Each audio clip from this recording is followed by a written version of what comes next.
நீங்க கட்சி ரீதியாக பெரிய அளவுல வளர்ந்திருந்தாலும், 96ல வந்து சென்னையோட மேயர் ஆனப்ப தான் வந்து தமிழ்நாடு முழுக்க ஒரு சிறந்த நிர்வாகி அப்படின்ற ஒரு பேர் வந்து கிடைச்சது. அதுல மிக முக்கியமா வந்து இந்த பாலங்கள். சென்னையினுடைய போக்குவரத்து நெரிசலை குறைக்கிறதுக்காக கட்டப்பட்ட பாலம். அந்த எண்ணம் அப்படின்றது எதனால வந்தது? அதாவது 96ல் ஆட்சிக்கு வந்துட்டோம்.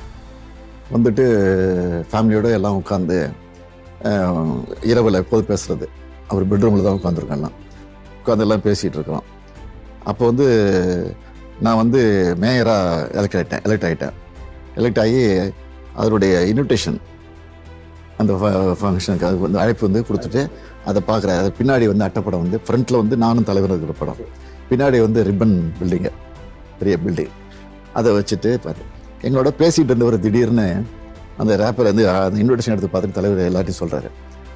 எல்லாரும் ஆசைப்பட்டாங்க ஸ்டாலின் வந்து கோட்டையில் உட்காரணும்னு, அமைச்சராக கொடுக்கணும்னு சொல்லி எல்லாம் கம்பல் பண்ணாங்க. ஆனால் அவன் கேட்கல, ஆனால் எல்லாரும் கம்பல் பண்ணாங்க. நான் ஏன் உட்கார வைக்கல தெரியுமா? அவன் உட்காந்த ஒரு ரூம் கூட உட்காந்துருக்கணும் அந்த கோட்டையில் எல்லாரோடையும் சேர்ந்து.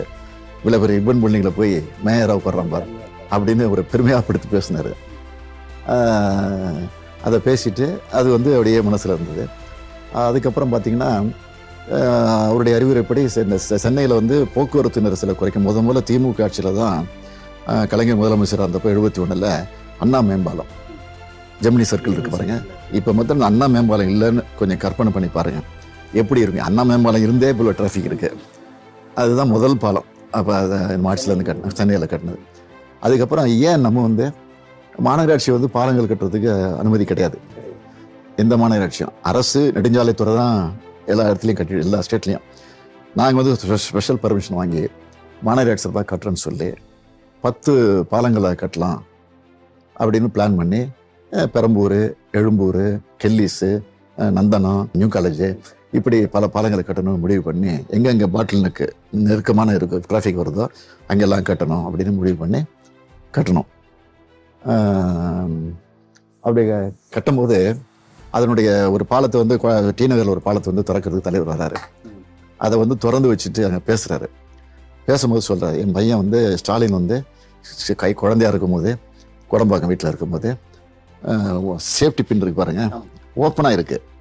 குழந்தையாக இருக்கும்போது நான் பாட்டு தவழ்ந்து போய் அதை எடுத்து முழுங்கிட்டு இருக்கேன். அதெல்லாம் பார்த்து பயந்து போய் குடலில் போனால் கிழிச்சிருப்பேன்னு சொல்லிட்டு தூக்கிட்டு போய் ஹாஸ்பிட்டல் தூக்கிட்டு போகிறாங்க. தலைவரும் வராரு, அப்போ அழைச்சிட்டு போகிறாரு. அழைச்சிட்டு போகும்போது கோடம்பாக்கம் ரயில்வே ஸ்டேஷன், இது ரயில்வே கேட், இப்போ பிரிட்ஜ் இருக்கு பாருங்க, ஒரு சொல்லி பக்கத்தில். அங்கே வந்து அப்போல்லாம் ஸ்டுடியோ கோடம்பாக்கம் தான். எல்லா சினிமா நடிகர்கள், டைரக்டர் எல்லாரும் அதை தான் யூஸ் பண்ணுவாங்க. டிராஃபிக் எப்படியும் அரை மணி நேரம் 1 மணி நேரம் ஜாம் ஆவாங்க. அங்கே வந்து நின்றுடுச்சு, ஹாஸ்பிட்டல் போக முடியல தாண்டி. அதனால அப்பயே தலைவர் சொன்னாராம், இந்த இடத்துல ஒரு பாலம் கட்டணும் அப்படின்னு சொல்லி ஆட்சிக்கு வந்த உடனே முதலாம் இடத்துல பாலம் கட்டுறாரு. இப்போ ஸ்டாலினை வந்து ஒரு பின்னு வந்து எடுத்துகிட்டு போகிறதுக்கு இப்படி ஆயிடுச்சே, எத்தனை பேர் இதில் அவஸ்தைப்படுவாங்க அப்படின்னு நினச்சி அதை கட்டினார். அது என் மனசில் இருந்து அடிக்கடி என்கிட்ட சொல்லியிருக்காரு.